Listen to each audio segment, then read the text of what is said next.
Hello everyone, my name is Lorena Siciliano. It is my pleasure to meet you all and talk with the author of the article entitled Gastroparesis, Peroral Endoscopic Myotomy Outcomes After 4 Years of Follow-up in a Large Cohort of Patients with Refractory Gastroparesis that has been recently published in the Gastrointestinal Endoscopy Journal.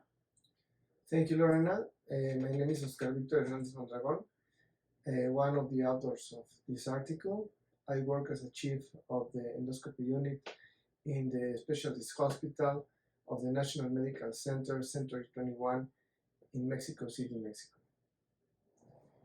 Talking about this article, could you please tell us where do you perform this study? Yes, of course. This study was performed in the endoscopy unit of the specialist hospital that belongs to the National Medical Center, Center 21 here in Mexico City, Mexico. What do you feel I need to do this study? Well, first, when the point procedure was first described by Dr. Inoue, we studied it and started to learn and to perform a lot of cases in this technique in patients with echinacea disease, observing good outcomes. Then, when Kashab's group modified this technique in patients with gastroparesis, they showed promising results too. We were very interested in that because in our hospital, gastroparesis is a very common disease. In fact, up to 20% of the Mexican population is diabetic. Therefore, gastroparesis is a very common disease in our country. Moreover, treatment options are very limited in these patients.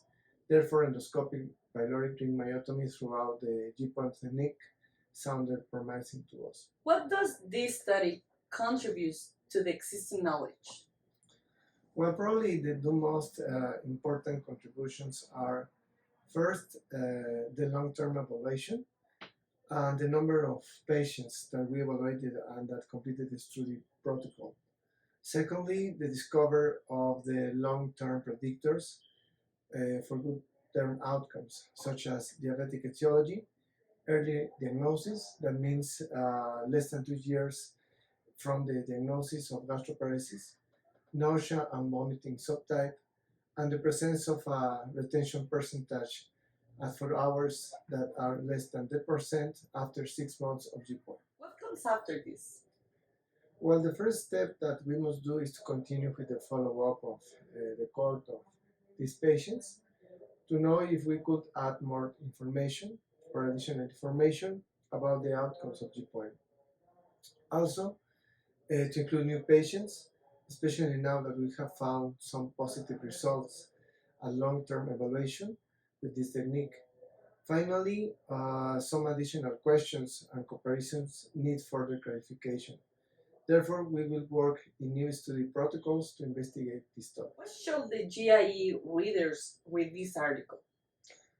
Okay, well, because the reader will find new information, not only regarding the long-term effect of G-point in different gastroparetic etiologies, based, I think, in this well-designed and strict protocol that included a high number of patients, but also we investigated the potential clinical factors that were related with long-term success.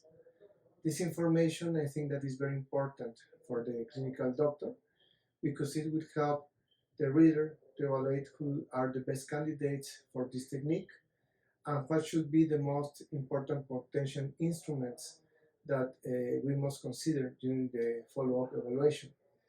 Finally, we based our results in objective tools such as tables and figures, charts, for a better understanding of the included information. Would you like a final comment? Yes, first I would like to thank the GEI journal for the opportunity of publishing our research in the most important journal of endoscopy especially.